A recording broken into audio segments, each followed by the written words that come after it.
ಕಾಗೆ ಮತ್ತು ಹದ್ದಿನ ಸ್ನೇಹ. The friendship of the crow and the eagle.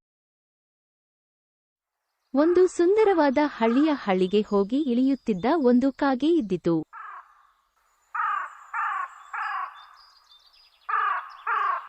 ಅದು ತನ್ನ ದಿನಗಳನ್ನು ತನ್ನ ಸ್ನೇಹಿತ ಹಂಸಗಳೊಂದಿಗೆ ಕಳೆಯುತ್ತಿತ್ತು.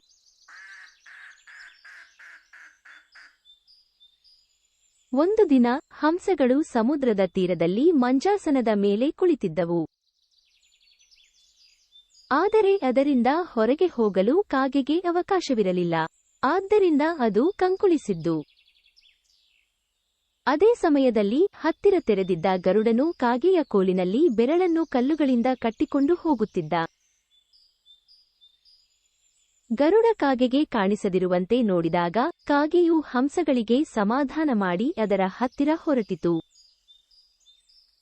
ಅದು ಗರುಡನ ಕೋಲಿನ ಬೆರಳನ್ನು ಕಿತ್ತು ಹಾಕಿ ಹಂಸಗಳ ಹತ್ತಿರ ಹೋಗಲು ಅವಕಾಶ ಮಾಡಿತು.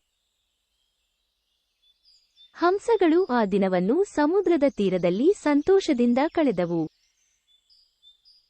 ಸಂಜೆಯಾದ ಮೇಲೆ ಹಂಸಗಳು ಮನೆಗೆ ಹೋಗುವ ಮುನ್ನ ಗರುಡ ಬಂದು ಕಾಗೆಗೆ ಮಾಡಿದ ಸಹಾಯಕ್ಕಾಗಿ ಕೃತಜ್ಞತೆ ತೋರಿಸಿದವು. ಆ ದಿನವನ್ನು ಪಾರು ಮಾಡಿದ ನಂತರ ಕಾಗೆ ಮತ್ತು ಗರುಡ ಅತ್ಯಂತ ಒಳ್ಳೆಯ ಸ್ನೇಹಿತರಾಗಿ ಹೋಗಿದ್ದರು. ಈ ಕಥೆಯಿಂದ ಶಿಕ್ಷಾತ್ಮಕ ಪಾಠವುಂಟಾಯಿತು. ಸ್ನೇಹಿತರ ನೆರವಿನಿಂದ ನಮ್ಮ ಕಷ್ಟಗಳು ಎಷ್ಟು ಸುಲಭವಾಗುತ್ತವೆ. ನಾವು ಸದಾ